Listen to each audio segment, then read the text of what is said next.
Euzu billahi mineşşeytanirracim. Bismillahirrahmanirrahim. Elhamdülillah ve salatu ve selamu ala Resulillah. Değerli arkadaşlar, İbn Kemal Başa tefsirinden 19. dersimizi yapmak üzere birlikteyiz.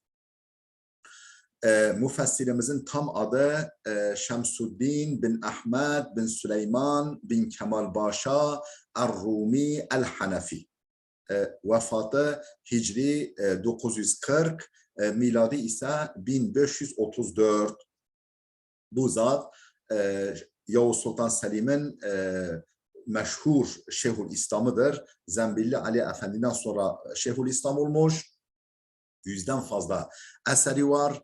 9 ciltlik tefsiri var. Şu takip ettiğimiz eser. 4000 sayfayı aşkındır bu tefsir. İnşallah sonuna kadar beraber okumayı düşünüyoruz. Allah nasip eder. Efendim umarım, dileriz. Efendim 15. ayete gelmiştik. Değerli dostlar, her zaman hatırlattığımız gibi eğer bu derslerimizi, bu ve benzeri derslerimizi beğeniyorsanız, faydalı görüyorsanız ki ben bütün ruhu canımla faydalı olduğuna inanıyorum, herkese tavsiye edin. Efendim çevrenizde kim varsa duyurun. Bu çorbada sizin de tuzunuz olsun. Maddi olarak da bir şey beklemiyoruz. Efendim ücretsiz olarak bizim kanalımıza, YouTube kanalımıza abone olun. İnsanları abone edin. Efendim oynatma listelerimizi tıklayın. 40'tan fazla eser sunmuşuz veya sunmaya devam ediyoruz bir kısmını. Herkese yönelik bu sofrada manevi gıda vardır. Tam bir akademi olması için, efendim gençlerimize yardımcı olması için, ilahiyatçılarımıza faydalı olması için, alimlerimize faydalı olması için herkesin haberdar olmasını sağlayın. Efendim ilim böylece İslam ilmi, Kur'an ilmi, Allah'ın ilmi her tarafa yayılsın. Milyonlarca insan izlesin. Bu hayal değil, efendim yapılabilir. Siz omuz verirseniz, tavsiye ederseniz bu olacaktır Allah'ın izniyle. 15. ayete gelmiştik. Okuyoruz. Allahu yestehzi'u bihim ve yemudduhum fi tuğyanihim ya'mahun.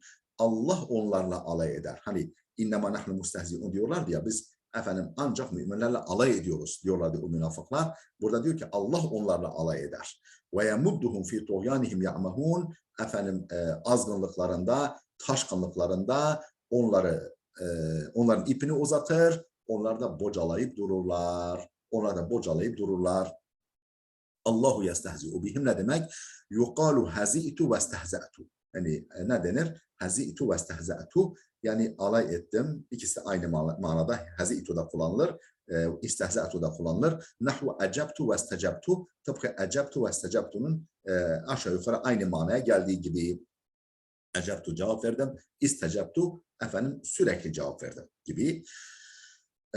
Açıklayacak yani aradaki farkı. Ve sahihu ennel istihza'a irtiyadul hus'i.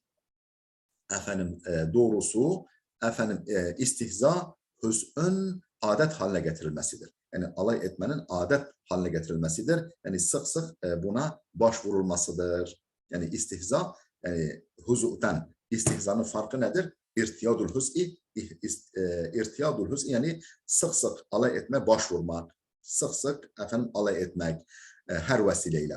Ve inkâne kad yu'abbaru bihi anhu ve inkâne kad yu'abbaru bihi anhu her ne kadar istihza ifadesiyle huzu'dan da huzu da ifade ediliyorsa da, yani istihza huzu anlamında kullanılıyorsa da aslında istihzada biraz daha böyle sık sık o işe başvurmak anlamı vardır. Ve kedel isticabetu fil asli ma'nahu muhalifun lil icabeti.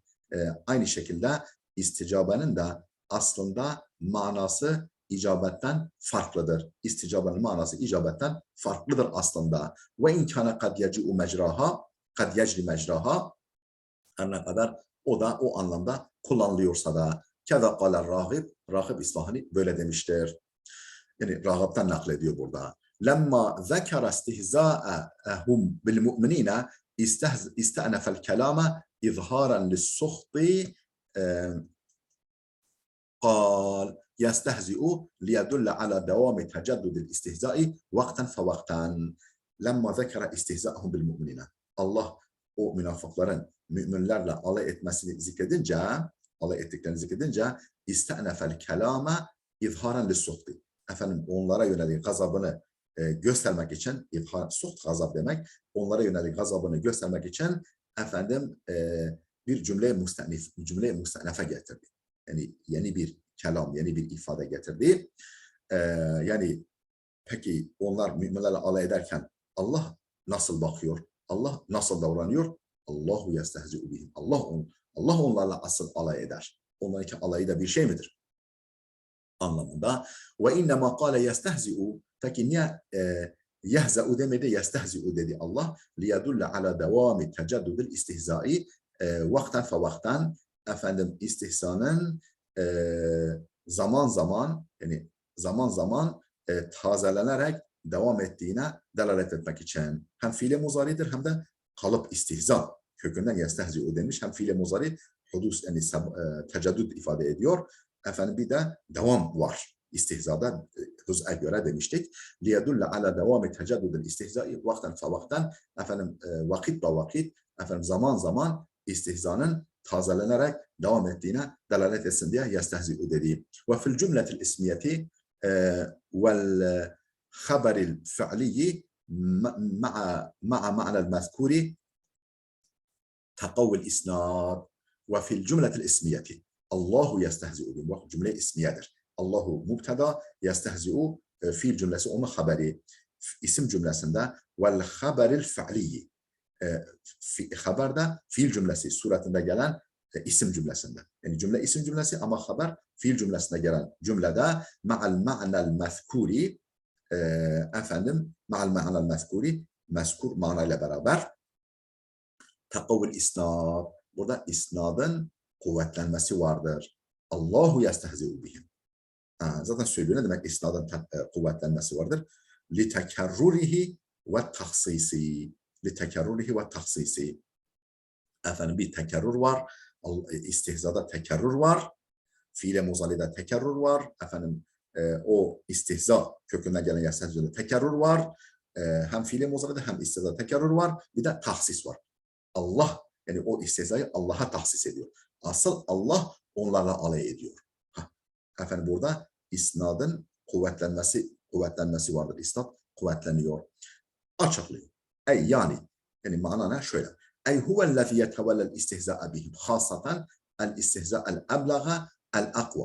Ellezî yekûnu istihzâ'uhum binnisbeti ileyhi kela istihzâin ve la yuhvicul mu'minine ila muaradatihim. Yani huvellezî Allah'tır yetevellel istihzâ'a bihim. Onlarla alay etmeyi üstlenen, üzerine alan Allah'tır. Hasaten, özellikle Allah'tır. Çünkü Allah lafzı öne alındı ya.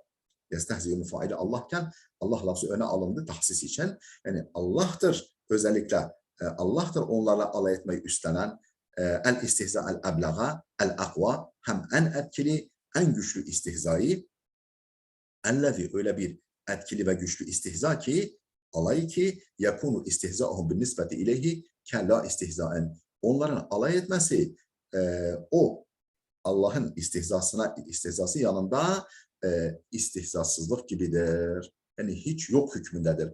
Kela istihzaen. İstihzasızlık gibidir. Yani hiç yok hükmündedir. Ve la yuhvicul mu'minine ila muaradatihim. Müminleri onlara cevap vermeye muhtaç bırakmaz Allah. Ve la yuhvicu ihtiyaç bıraktırmaz. Müminleri muhtaç bırakmaz. El mu'minine ila muaradatihim. Onlara muaraza etme Allah müminleri muhtaç bırakmaz. Allahu yestehzi'u bihim.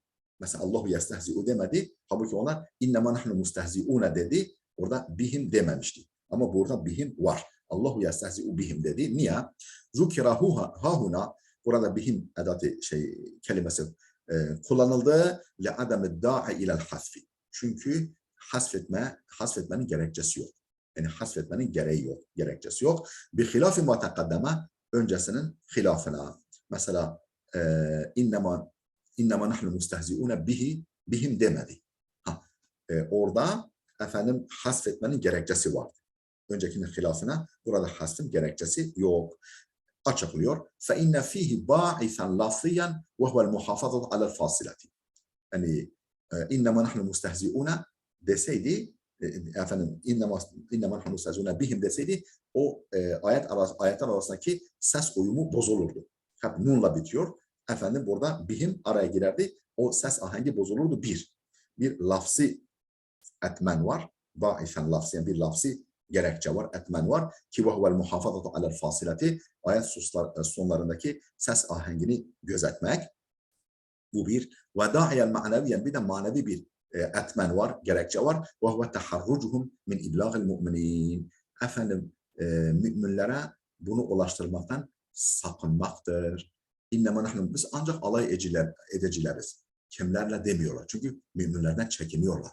Ve huve teharruc, bihim, o müminlerle biz alay ediciler dese, müminlerin kulağına gitse onlar için iyi olmaz. Ve huve, o manevi gerekçe, efendim, etmen nedir? Ve huve teharrucuhum, sakınmalarıdır. Min iblâgil mu'minine, müminlere ulaştırmaktan, böyle bir şey müminlere ulaştırmaktan, böyle bir şey müminler hakkında kullanmaktan çekindikleri için.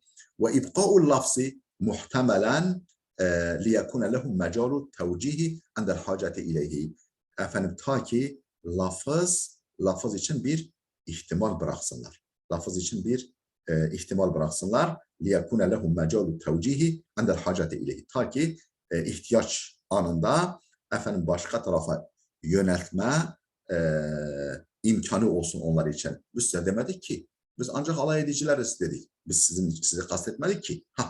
Tekrar alıyorum. Ve ibqa'ul lafzi bırakmak için, muhtemel elverişli bırakmak için, liyekune lehum mecalu tevcih, efendim yorumlama mecalleri kalsın diye, imkanları kalsın diye, endel haceti ileyhi, ihtiyaç duyulduğunda. Vel mana, mesaj şudur. Ennehu Teala amelehum fid dünya ala vefki muameletihim. Allah Celle Celaluhu dünyada onların tutumlarına uygun bir şekilde davrandı. Amelehum, Allah onlarla alay etmesi ne demek? Ennehu Teala amelehum fid dünya, dünyada Allah onlara muamele etti, davrandı. Ala vefki muameletihim, onların müminlerle davrandığına uygun. فَاِنَّهُمْ اَظْهَرُوا الْا۪يمَانَ وَفِي بَاطِنِهِمُ النِّفَاقِ. Onlar iman görüntüsü verdiler, oysa işlerinde münafıklık var. İşlerinde münafıklık, ikiyüzlülük bulunduğu halde iman görüntüsü verdiler. Vallahu Teala azhara lehum fil hali el emane. Allah da şu anda dünyada onlar için eman, güven izhar ettiği, efendim güven ortamı izhar ettiği ve akibetuhumul ihraqu bin niran. Oysa akıbetleri efendim cehennemde yanmaktır. Ve akibetu el ihraqu bin niran. Onların akıbeti cehennemde yanmaktır. Allah onları akıbette cehennemde yakar. Ve ala hâzâ yekunul kelamul mezkur min kabilil istiareti tebaiyeti. Buna göre mezkur kelam istiare tebaiye kabilindendir. İstiare tebaiye nedir? O istiareye konu olan ifadenin efendim fiil veyahut da muştak, fiil veya fiillerden muştak olmaması, normal isim veya mastar olması kabilinden. Ve ala hâzâ yekunul kelamul mezkûru min kabilil istiareti tebaiye. İstiare tebaiye kabilinden. İstiare tebaiye efendim ilgili kitaplardan araştırılabilir. Ve kîle inne ma'nahu. Şöyle denilmiş, bunun manası yucazihim fil ahireti ceza istihzaihim. Efendim ahirette onları alay etmelerinin cezasıyla cezalandıracaktır. Yani Allah'ın onlarla alay etmesi bu demek. Yucazihim fil ahireti, ahirette onları cezalandıracaktır. Ceza istihzaihim, alay etmelerinin cezası gibi. Vel arabu tusammil cezaa bi ismil ibtida. Araplar cezayı, yani karşılığı o etki ismiyle adlandırırlar. Malum ceza, yani karşılık vermek tepkidir. Etki adıyla adlandırırlar. Yani kema tedinu tudan, nasıl ceza verirsen öyle ceza görürsün. Halbuki o ilk şey ceza değil. Nasıl etki edersen, nasıl davranırsan öyle karşılık görürsün anlamında. Vel arabu tusammil cezaa. Araplar cezayı, karşılığı adlandırır neyle? Bismil ibtida. O ilk davranış, ilk etki adıyla isimlendirirler. Şimdi örnek verince anlaşılır. Kale Amr ibn Kelthum, Amr ibn Kelthum, şöyle şair Amr ibn Kelthum şöyle demiş. Ela la yechhalenne ahadun aleyna, dikkat edin kimse bize karşı kabalık etmesin. Fenechale fevka cehlil cahilina, biz kabalığının ötesinde kabalık ederiz. Biz kabalık yapanların kabalığından daha fazla, daha öte kabalık yaparız. Halbuki o tepki anlamındaki kabalık değil. O cezadır. O karşılıktır. Yani bakınız o da öbürü gibi kullanıldığına muşakele sanatı diyorlar. Ela la yechhalenne ahadun aleyna, dikkat edin kimse bize karşı kabalık etmesin. Herkes ayağını denk atsın. Fenechale, ki o zaman biz de kabalık ederiz. Fevka cehlil cahilina, cahillerin, kaba kimselerin kabalığının ötesinde. Bundan daha fazla. Ve fil Kur'an-ı Azim, Kur'an-ı Azim'de de şöyle geçiyor. Ve cezâ'u seyyi'etin seyyi'etun misluha. Kötülüğün cezası ona denk bir kötülüktür. Halbuki o ceza olan, yani o tepki olan ceza aslında kötülük değildir. Şura suresi 40. Ve hâzâ tevessu'un mahsusun gayrul muşakeleti. Bu muşakele dışında özel bir mecazdır. Ve hâzâ tevessu'un mahsusun, bu özel bir, yani aslında orada istihara var. Yani bir şeyin sonunun başlangıcıyla adlandırılması.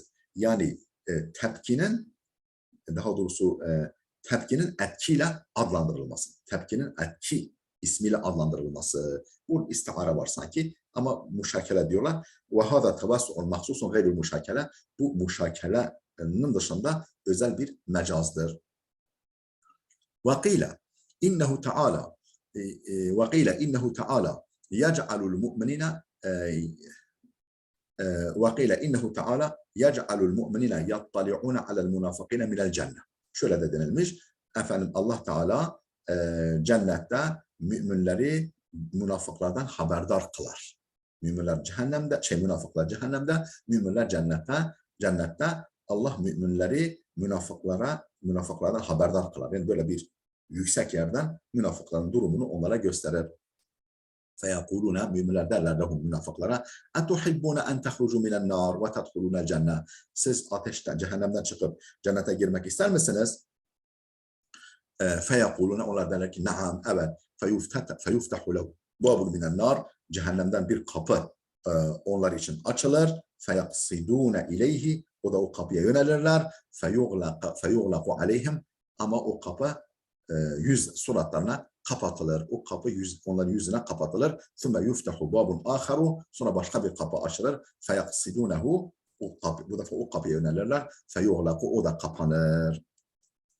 Böylece nasıl onlar dünyadayken müminler alay etmişlerse onlar da orada onlar adeta alay edilir. Ve la yezalu yuf'alu bihim kezalike, onlara sürekli böyle yapılır, durmadan böyle yapılır onlara. Vel mu'minune yadhakuna minhum, müminler de onlara gülerler, o perişan hallerine gülerler. Allahu Teala, Allah Teala şöyle buyurdu: İnnellezine ecremu kanu minellezine amenu yadhakun. O mücrimler de dünyadayken müminlere gülüyorlardı. O mücrimler de, o kafirler de dünyadayken müminlere gülüyorlardı. İle en kâle Allahu Teala, şu ayete kadar öyle devam ediyor. Yani 29'dan 34'e kadar. فَالْيَوْمَ الَّذ۪ينَ آمَنُوا مِنَ الْكُفَّارِ يَضْحَكُونَ. İşte bugün müminler kafirlere gülerler. وَعَلَى هَذَا يَكُونُ التَّجَوُّزُ fi isnadil istihzai ilallahi Teala.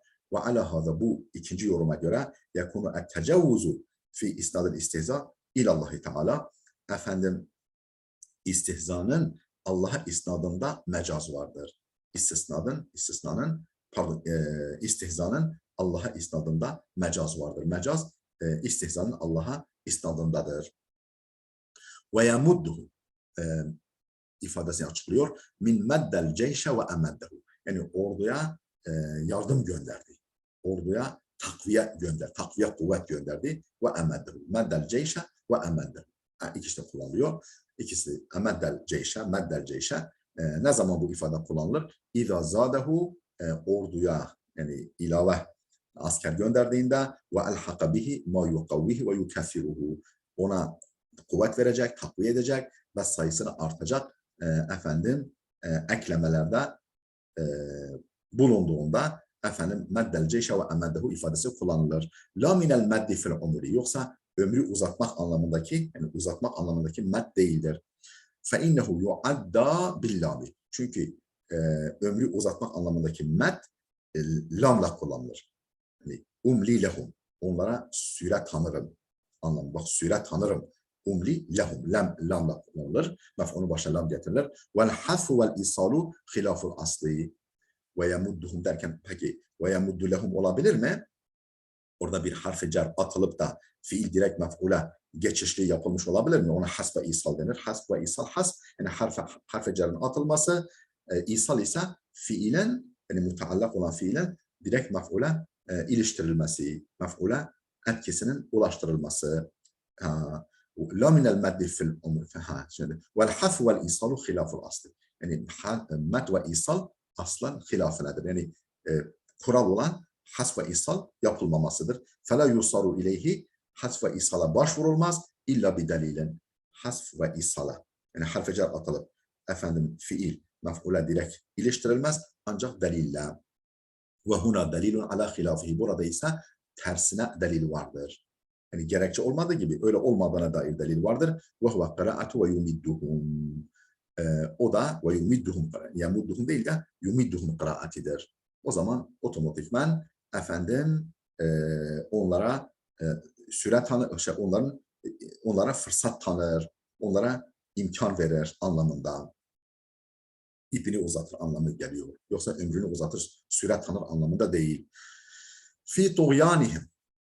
Et-tuğyanu bid-dammi vel-kesri, tuğyan, hani tuğyan veya tıgyan şeklinde okumak, damma ve kesreyle tecavuzu şey'i an mekanihi, bir şeyin haddini aşması. Yani bir şeyin bulunduğu yeri aşması, yani ayağını yorganından fazla uzatması. Vel muradu tuğuluhum fil kufri ve tecavuzhumul hadde fil utubi. Burada maksat nedir? Tuğyanlarında maksat nedir? Küfürde aşırı gitmeleri, efendim azgınlıklarında haddi aşmalarıdır. Ve innema udife ileyhim le'ennehu uridet tuğyanu lezi urife lehum. Peki neden onların azgınlığı diyor? Yani azgınlığın yaratıcısı onlar mı? Yani o azgınlık, halbuki kulların fiilini yaratan Allah. Ve innema udife ileyhim, o azgınlık neden onlara izafe edildi? لأنه أريد الطغيان الذي عرف لهم. Çünkü onlar hakkında bilinen tuğyan, onların içinde bulunduğu tuğyan kastediliyor. وَاشْتُهِرَ بِصُدُورِهِ عَنْهُمْ, ve onlardan sadır olduğu meşhurdur. Yani öyle bilinir. Yani mesela bahar yeşilliği bitirdi. Aslında bahar bitirmiyor. Bahar efendim yeşilliğin bitmesinin sebebidir. Veya zamanıdır. وَاشْتُهِرَ بِصُدُورِهِمْ عَنْهُ, efendim o tuğyanın onlardan sadır olduğu meşhurdur. فَلَا دَلَالَةَ فِي اِضَافَتِهِ اِلَيْهِمْ عَلَى أَنَّهُ فِعْلُهُمْ. Dolayısıyla tuğyanın onlara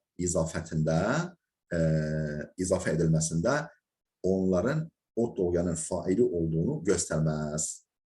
Yani izafet, tuğyan onlara izafe edilmiş. Bu onların tuğyanın halıkı olduklarını, tuğyanın onların fiili olduğunu göstermez. Delil olmaz. Ya'mahun fi mahallin nasbi. Ya'mahun nasb mahallinden bil hali min mef'ul yamudduhum. Yamudduhum ya'mahun. Efendim nasıl bir halde terk eder? Efendim bocalama halinde. Bocalar vaziyette onları terk eder. Ya'mahuna mahallen mansuptur. Efendim min mef'ul yamudduhum. Yamudduhum'daki hum mef'ulunun hali olmak üzere. Ev fa'ili tuğyanihim. Fi tuğyanihim ya'mahun. Hem tuğyan kelime tamam muzaf ileyhidir ama tuğyan mastarının ama faili konumundadır. Bunların azgınlıkları fi tuğyanihim. Tuğyan mastarının failidir. Hem oradaki hum yani tuğyan kelimesinin failinin hali de olabilir. Efendim onların ne haldeki azgınlıkları, bocalar halindeki azgınlıkları konusunda Allah onlara mühlet verir. Allah onlara imkan verir. Ve faili tuğyanihim. Ve o da tuğyanihimdeki hum failinin halidir. El-ameh, ya'mehunun kökü olan ameh fil basirati. Yani efendim basiret körlüğü demektir. Ama basiret için, gönül gözü için körlük anlamındadır. Ve ama fil basari. Normal körlük ise efendim kafa gözü hakkındadır. Ve huve ettehayyuru ve tereddüd. Burada ameh ne demektir? Efendim şaşkınlık ve tereddüttür. Şaşkınlık ve ne yapacağını bilememektir. قال الله تعالى Allah Teala şöyle buyuruyor. İnnellezîne la yu'minûne bil ahireti zeyyenna lehum a'malehum fehum la ya'mehûn. O ahirete inanmayanlar var ya, hiç kuşkusuz zeyyenna lehum a'malehum, onların işlerini onlar için süslü göstermişiz. Fehum ya'mehûn. Onlar da bocalayıp duruyorlar. Neml suresi 4. 16. ayete geldik. Ulaikellezîne işteravud-dalâlete bil-huda femâ rabihat ticaretuhum ve mâ kânû muhtedîn. Efendim onlar hidayeti verip dalaleti satın alanlardır. Yani hidayeti dalaletle değiştirenlerdir. Ellerinde hidayet imkanı varken onu bırakıyorlar, ellerinin tersiyle itiyorlar, dalalete talip oluyorlar. Fema talip olmuşlardır. Femâ rabihat ticaretuhum. Bu ticaretleri kar etmedi. Ve mâ kânû muhtedîn. Onlar yolunu da bulamadılar. Yolunu da bulamadılar. Yani yollarını da bulamadılar. Ulaikellezîne işteravud dalalete bil huda. Efendim bunu açıklıyor. İstinafun carin mecret ta'lil. Efendim gerekçelendirme yerine geçen bir yeni cümledir. Ulaikellezîne. Neden Allah onlara böyle yaptı? Neden Allah onlarla alay etti? Neden Allah onları dalalette oyanları içerisinde bocalama konusunda onlara imkan verdiği için? Çünkü onlar hidayeti verip dalalete satan alanlardır. İstinafun carin mecret ta'lil. Ta'lil yani gerekçe yerine geçen bir istinaftır. Listihqaqihimul istihza'el eblağa ta'lil. Çünkü onların daha etkin istihzaya mustahak olduğunun gerekçelendirilmesi yerine geçiyor. Önceki ifadede geçen. Vel meddi fit toğyan. Yani toğyanda onlara imkan vermenin gerekçesi yerine geçiyor bu ifade. Ve yahtemilu en tuc'ale muqarrireten li kavlihi. Şu ifadenin takriri de yani pekiştirilmesi için de kabul edilebilir. Ve yemudduhum fi toğyanihim ya'mehun. Toğyanlarında bocalama imkanı verdi Allah. İmkanı verir Allah. Bu da onu pekiştiriyor. Takrir ediyor. Ulaikellezîne işteravud dalalete bil huda femâ rabihat ticaretuhum ve kânû muhtedîn. Onun takriri de olabilir. Takrir edici bir ifade de olabilir. Yani onu daha bir zihinlere nakşedici, pekiştirici ifade de olabilir. وَاسْتُعِيرَتِ الضَّلَالَةُ وَهُوَ الْجَوْرُ عَنِ الْقَصْدِ لِلذَّهَابِ عَنِ الْحَقِّ وَالصَّوَابِ فِي الدِّينِ. Dalalet kelimesi istiara yani mecazen kullanılmış. Dalalet nedir? وَهُوَ الْجَوْرُ عَنِ الْقَصْدِ. Yani orta yoldan sapma. Orta yoldan sapma. İstikametten sapma demek olan dalalet istiare yoluyla kullanılmış. لِلذَّهَابِ عَنِ الْحَقِّ. Haktan vazgeçme. وَالصَّوَابِ. Haktan ve doğrudan vazgeçme. فِي وَالْهُدَى. Dinde daha doğrusu dinde ve hudayı eklememiz lazım. Dinde doğrudan ve haktan vazgeçme için dalalet istiare yoluyla kullanılmış. Halbuki dalalet orta yoldan sapmak demektir. Haktan vazgeçme, yani hakikatten vazgeçme ve dinde doğrudan vazgeçme anlamında istiare yoluyla kullanılmış mecazen. Vel huda hani ve ma kanu muhtedin. Daha doğrusu bil huda var ya, oradaki huda kelimesi vakat marra beyanu ma'nahu, bunun manasının açıklanması daha önce geçti. Yani ihdina sıratal mustakim manasını açıklamamız daha önce geçmişti. Burada huda linnuril fatriyi vel huda linnuril fatriyi ve dinil qayyimil asli. Buradaki hidayet ne hidayetidir? Vel huda linnuril fatriyi. Yani o fatri nur, nurun rehberliği. Yani herkeste Allah bir vicdan yüklemiş. O vicdan ölmedikçe kafirde de bir rehberlik ediyor insan. Yani onu doğruya yöneltiyor. Vel huda linnuril fatriyi. O fatri nurun doğuştan getirilen ilahi ışık için Allah ilahi ışık hidayetidir.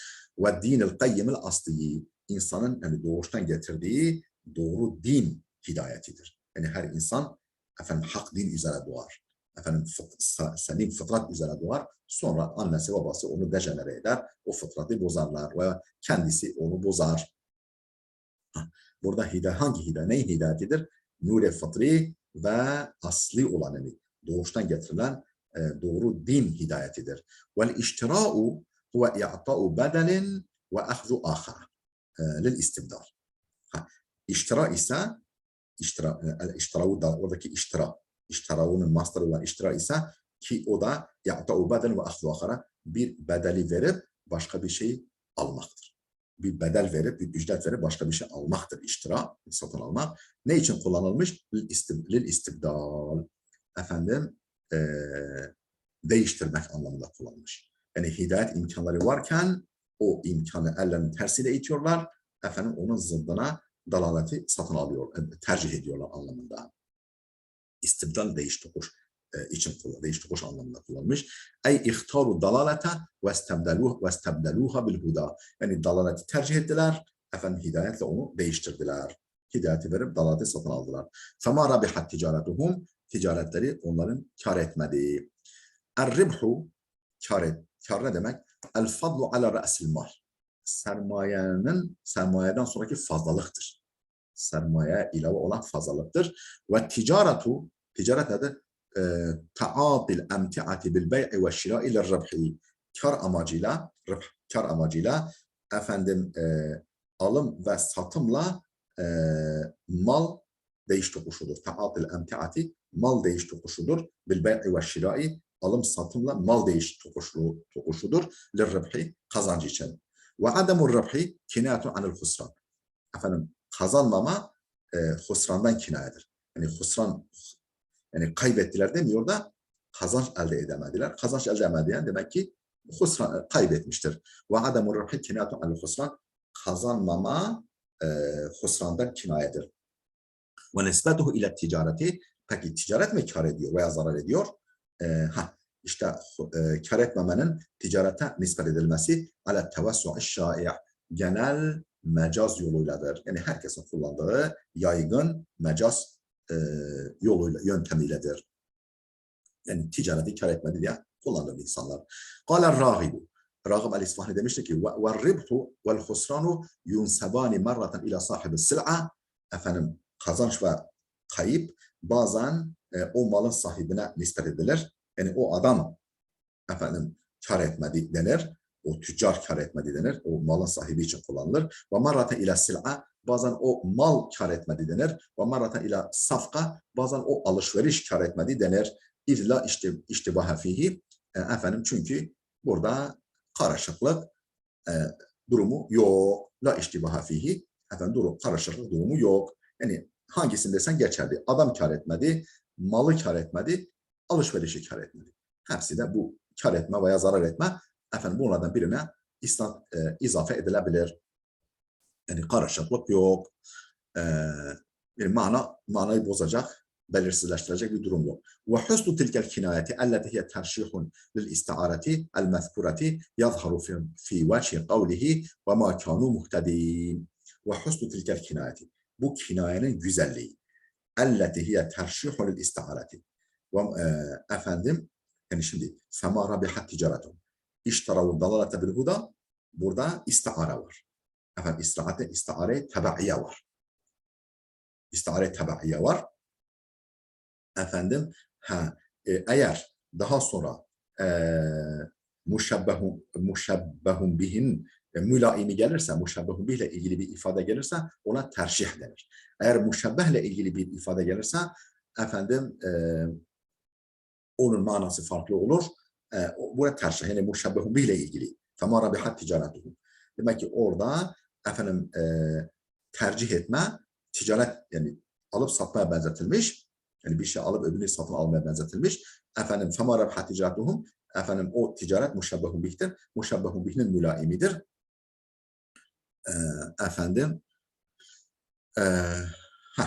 burada ve husnu tilkel kinal bu kinanın güzelliği elleti hiye terşihun lil istiareti o istiarenin terşihi olan bu kinayenin güzelliği el-mezkurati mezkur istiarenin yazharu fi vecih kavlihi şu ayet-i kerimede daha bir kendi gösteriyor bunun güzelliği ve ma kanu muhtedin ve yolunu da efendim bilmemişlerdir. Yolunu da bilmediler. Neyin yolunu bilmediler? Yani yollarla bilemediler, bulamadılar. Ey li tariqi ticareti. Yani ticaretin yolunu da efendim bilmediler. Şimdi ticaretin yolunu bilmeyen adam peşinden zarar etmiştir. Eğer ticaret nasıl yapılır, nasıl edilir bilmezsen peşinden zarar edersin. Ama konu muhtedin. Zaten onun yolunu bilmiyorlardı. Zaten yolunu bilmediler. Ey li tariqi ticareti. Ticaretin yolunu bilmediler, bulmadılar. فَاِنَّهُ كِنَاتٌ عَنْ اِضَاءَةِ الطَّلِبَةِ الْأَصْلِيَةِ وَهِيَ السَّلَامَةُ رَأْسِ الْمَالِ. Bu yolunu bulamamak neyden kinayedir? فَاِنَّهُ كِنَاتٌ عَنْ اِضَاءَةِ الطَّلِبَةِ الْأَصْلِيَةِ o asli amacın kaybedilmesinden kinayedir.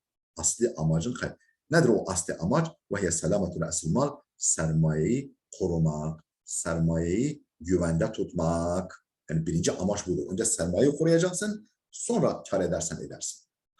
Onlar ticareti bilemeyince, yolunu bilemeyince sermayeyi de riske attılar. فَاِنَّهُ كِنَاتٌ عَنْ اِدَاءَةِ الطَّلِبَةِ الْأَصْلِيَةِ وَهِيَ nedir o asli talip? Yani asli efendim arzu, talep. وَهِيَ سَلَامَةُ رَأْسِ الْمَالِ sermayenin güvende olması. لَأَنَّ مَنْ لَمْ يَهْتَدِ لِتَارِيقِ ticareti çünkü ticaretin yolunu bilemeyen kimse tekthurul afatu fi amvalihi mallarında afat çok olur. Mallarında telef çok olur. Efendim eksik olmaz telef, kayıp. Ve ya'ummul hirmanu eksera ahvalihi ve ekser durumlarına mahrumiyet, ekser durumlarını mahrumiyet kapsar, mahrumiyet kaplar. Ekser halleri hep efendim mahrumiyet içinde olur. Mahrumiyete uğrar ekser halleri. وقد استبان من هذا التوضيح أنه يشد من عضد الترشيح. Efendim bu açıklamalarımızdan açıkça ortaya çıktı ki وما كانوا muhtedin ifadesi يشد من عضد الترشيح o فما ربحت ticaretuhum terşihti ya o terşihin bileğini güçlendiriyor. Bileğini tutuyor. Yani bileğini güçlendiriyor. Yani ona takviye ediyor. Ve ziyadetu kana hani ve ma kanu muhtedi. Oradaki kananın eklenmesi listimrarin nefi efendim olumsuzluğun devamı içindir. Yani efendim hiçbir zaman efendim ticaretin yolunu bilemediler. Ala enne nefye u'tubire evvelen thumme kuyide. Şöyle ki nefi önce göz önünde bulunduruldu, sonra da kayıt yani takyit edildi. Sonra kayıt yani kayıt altına alındı, tahsis edildi yani. Ve ta'vilu fi misli hada alel qara'in. Bu gibi yerlerde efendim itimat karineleredir. Yani itimat karine bu gibi durumlarda karinelere başvurulur. Karinelere efendim itimat edilir. Yani işte burada biz de karinelerle diyor bu izahımıza vardık. Değerli dostlar videomuz oldukça uzadı. Burada dursun. Gelecek dersimize kadar Allah'a emanet olun.